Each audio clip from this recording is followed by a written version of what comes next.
여러분, 성경은 분명히 악한 영과 귀신에 대하여 증거하고 있습니다. 그렇지만 귀신을 두려워할 일은 또 아닙니다. 요한계시록 9장을 우리가 함께 살펴보겠습니다.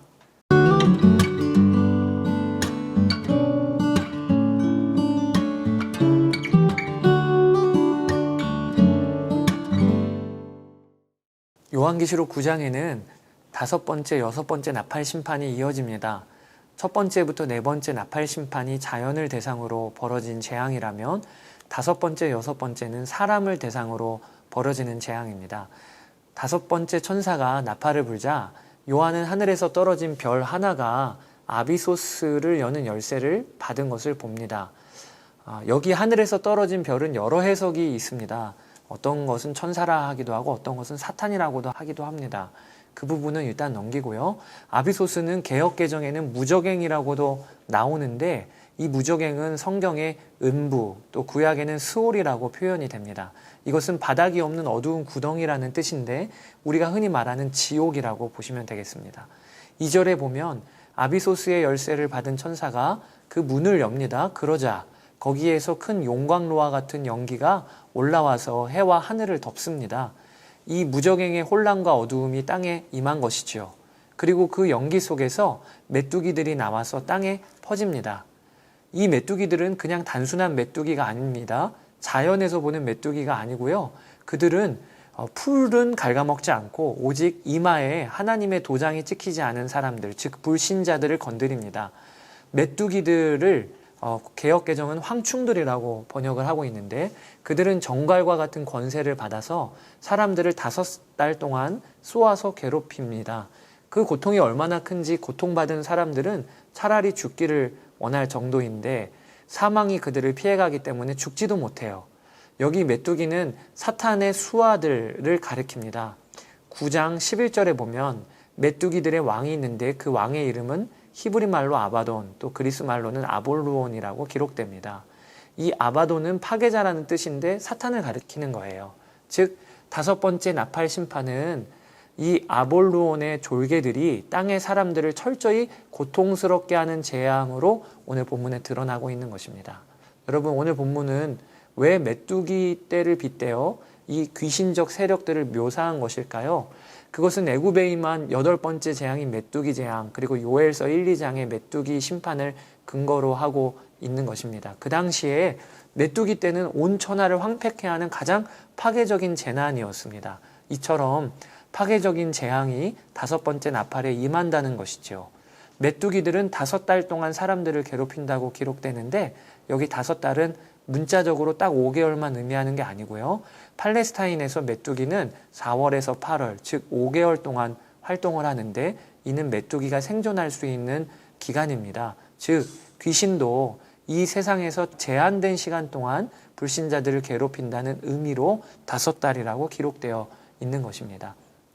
7절에서 10절은 메뚜기의 모습을 묘사하고 있는 환상인데요. 이는 요엘서 1장 6절에서 7절을 근거로 하고 있습니다.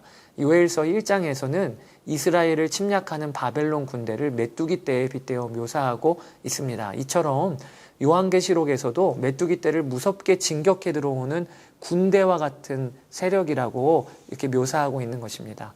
우리가 꼭 붙잡아야 할 것은요, 이 아비소스의 메뚜기가 이마에 도장이 찍히지 않은 사람, 즉 불신자들을 괴롭게 한다는 것입니다. 이것은 신자들은 전혀 공격하지 않는다는 뜻이라기보다는요, 신자들은 능히 이길 수 있다는 것을 의미하는 것입니다. 예수님의 사람들에게도 악한 영은 역사해요. 그러나 그리스도인들에게 귀신은 이길 권능이 없습니다. 예수님이 이긴 자이시니까요. 이제 6째 천사가 나팔을 붑니다. 그러자 하나님 앞에 있는 금제단의 넷불에서 울려나오는 음성이 들립니다. 큰 강 유프라테스에 매여 있는 네 천사를 풀어놓아 주어라. 여기 금제단은 계시록 8장 3절에 나오는 금제단, 곧 성도들의 기도가 쌓이는 단과 연결된 것이라 볼 수 있어요.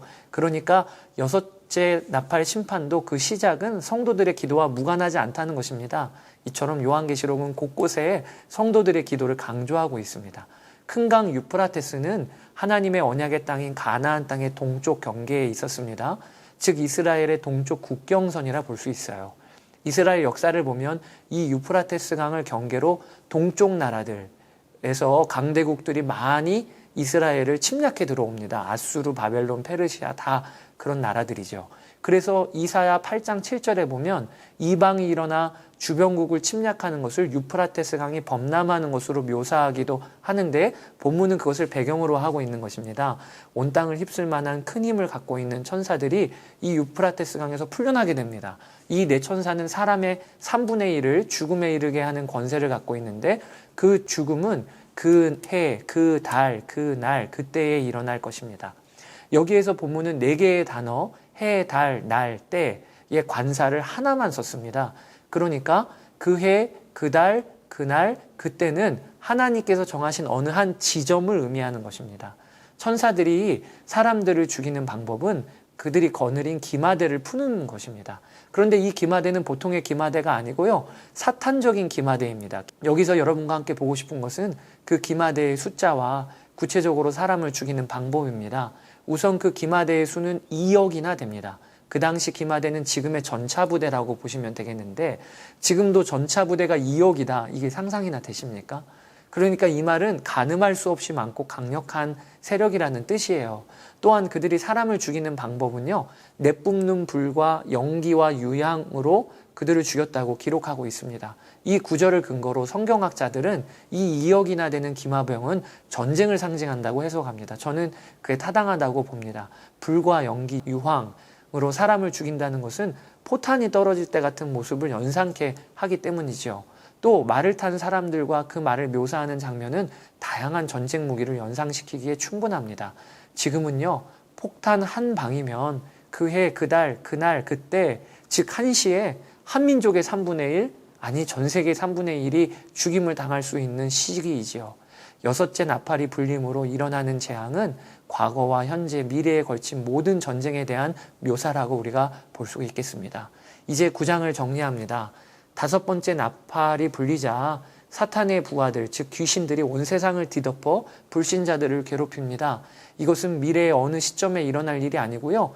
예수님의 초림과 재림 사이, 즉 종말의 시대에 어느 때나 일어나고 있는 일이지요.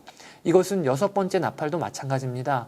이 재앙도 사탄적인 기병대가 등장합니다. 사탄적인 세력이란 점에서 5번째 나팔과 동일하나 그러나 그들은 사람들을 괴롭히는 정도가 아니라 아예 사람들을 죽이는 일을 합니다. 이것도 앞으로 일어날 한 사건이라기보다는 인류 역사의 통틀어 일어나고 있는 끊이지 않는 전쟁이라고 우리가 볼 수 있겠습니다. 그런데 참 이상하게 요한계시록 9장은 여기서 끝이 나지 않아요.